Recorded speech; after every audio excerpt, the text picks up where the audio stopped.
You want to know why entertainment at large is in the state that it's currently in? Whenever you hire an actor, showrunner, director of photography, even somebody who's really passionate about their work in today's current landscape, they end up getting chastised for this. Check this out. The Witcher showrunner, Lauren Hissrich, okay, some completely and totally untalented hack over at Netflix who has never produced anything of merit, ended up casting the perfect choice for Geralt, or somebody did on her behalf. She was just simply the quote-unquote showrunner. But Henry Cavill, being a nerd at heart, knowing a whole hell of a lot about the lore of The Witcher, and now him working on that 40K series that has apparently just started production here in the past couple of weeks or so. So look forward to that one, okay, if you want something that's going to be lore accurate, because whenever Henry gets the nod for something, he goes in wholeheartedly. Like, he was perfect casting for Superman, but at the same time, he was saddled with a Zack Snyder direction and awful dialogue. There's only so much you can do with it. And same thing with Geralt. You might have the perfect look, it might be the perfect role for you, but if you're not allowed to do anything, and if it's the Witcher show and then you just end up being relegated to third, fourth lead depending on the season, yeah, it's going to be a problem for you to succeed. But when you are somebody who loves the source material, when you are somebody who wants to give it 110%, you just end up being labeled as being really annoying due to his overenthusiasm to play Geralt. You should be over the moon that you have somebody who wants to be involved with your project, but no. He wanted to be lore accurate. He wanted to get stuff, relatively correct. So that's just more annoying than helpful. Henry Cavill's role as Geralt of Rivia in The Witcher was immensely praised by critics for a little while, and video game enthusiasts loved the actor's performance as he adapted himself to the role, bringing out the depth and complexity of the character. Yes, I too like Elric of Melbin Monet. There we go. I can see why when Andrei Sapkowski decided to just take everything all whole hog from Michael Moorcock, that he just decided to dumb down the name. It was a shock because the Enola Holmes actor played the role flawlessly. It was a shock. I mean, I guess if you don't know anything about him, that would be a shock. Owning his dedication to playing the role, many filmmakers love to work with the actor. Exactly, man. But it turns out that Henry Cavill did not want to take any chances of missing out on The Witcher, constantly asking his agent to arrange a meeting with the program creator Lauren Schmidt Hissrich. Yeah, and that's where the problems began. Henry Cavill was dedicated to playing Geralt of Rivia. Henry Cavill is a massive fan of video games. Yes, he builds his own PC. He's a big lore nerd when it comes to 40K specifically, and so many other things. And hell, what was that one story? I think he told it on the Graham Norton show. When he officially did get the role as Superman, he couldn't take the call, and it had to go to voicemail from Zack Snyder because he was in the middle of a WoW raid. That is super based, even though I don't really like WoW like that. Do appreciate dedication to the craft.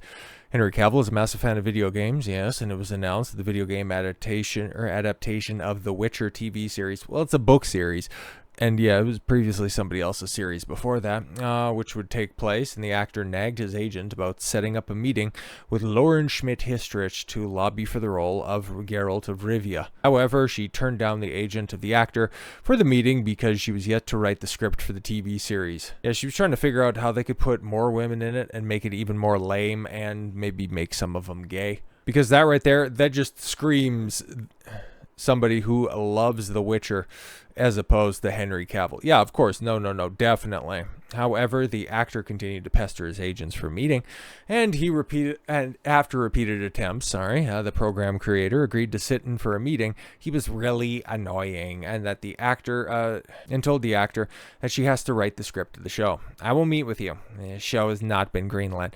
There is nothing. Thank you. And I have to go write the show. Yo, what a snippy bitch. But okay, at the time that this was getting worked on, he had already cut his teeth as Superman, and think of Man of Steel whatever you will. He was very much a known commodity. He was out there getting work. Man from U.N.C.L.E. I forget the specific timeline on this, but might have been lined up to be the villain in Mission Impossible Fallout. Like, he was an in-demand guy, and if your show hasn't been greenlit yet, you attach a name like Henry Cavill on top of it, it's definitely going to work. But no, I need to work on this right now. And this was at a time when Netflix was just simply throwing out money like it was going out of style. Well, that's not happening anymore. And why do you think other Hemsworth iteration of The Witcher, when that eventually does crawl out, why do you think that that's going to be met with sheer and total apathy? Hissrich wrote the script of the show over the following months and auditioned 206 actors for the lead role.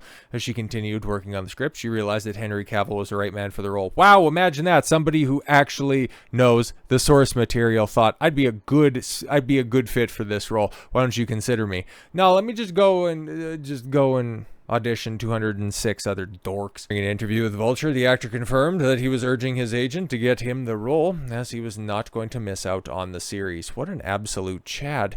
It was something I wasn't going to let pass by me without giving it my best shot. I annoyed my agents all the time. They said, they're not ready. It was evident that the actor was immensely dedicated to the role, as he is extensively trained to achieve the physique necessary for the role. But he also has maintained that because, well, that's just him. Cavill even worked on sword fighting skills rather than using a stunt double for fight scenes. Imagine having somebody like this and then just simply throwing it all the way because you want to go ahead and tell your feminist recreation of The Witcher. Stupid.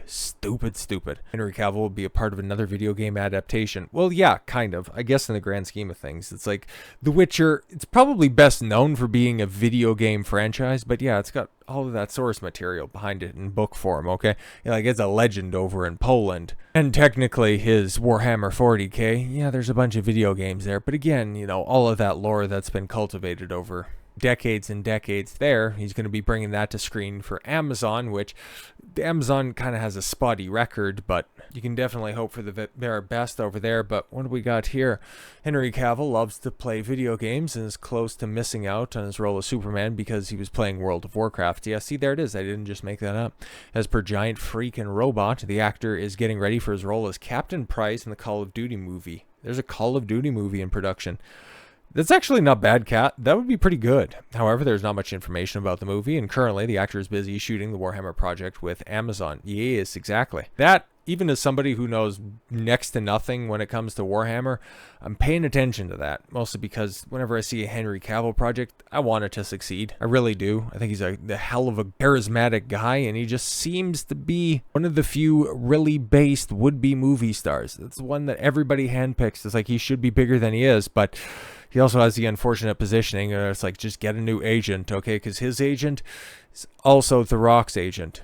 And it's also The Rock's wife. So why do you think Henry never gets the same opportunities that the vastly less talented Rock does? Make a lot more sense now, doesn't it?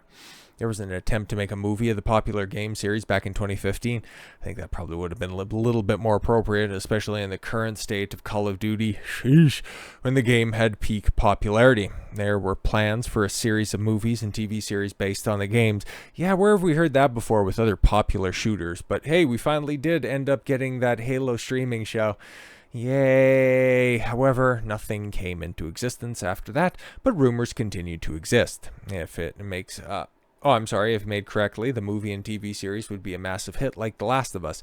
It's kind of strange how that came out about this time last year and nobody really talks about it. We're getting some casting news on that. Like, they casted Abby for season 2. Yay!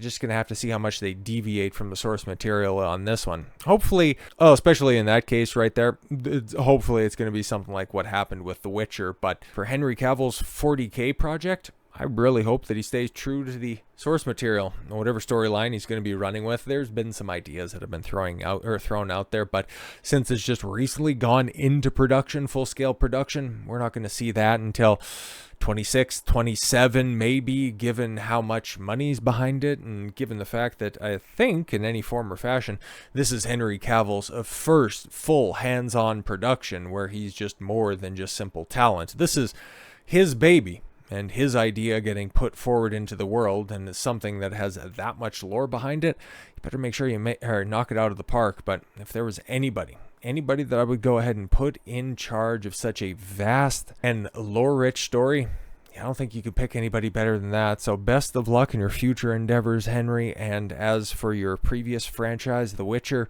nobody will be paying attention when it comes back for its fourth and final outing with the lesser Hemsworth taking up the role as Geralt of Rivia. And I'm sure tens and tens of people will be checking it out when it comes back on Netflix. And Lauren, you ended up getting you got the show that you wanted. You adapted The Witcher as best you could to make it a Ciri and Yennefer show and push out The Witcher. And congratulations, your career went with it.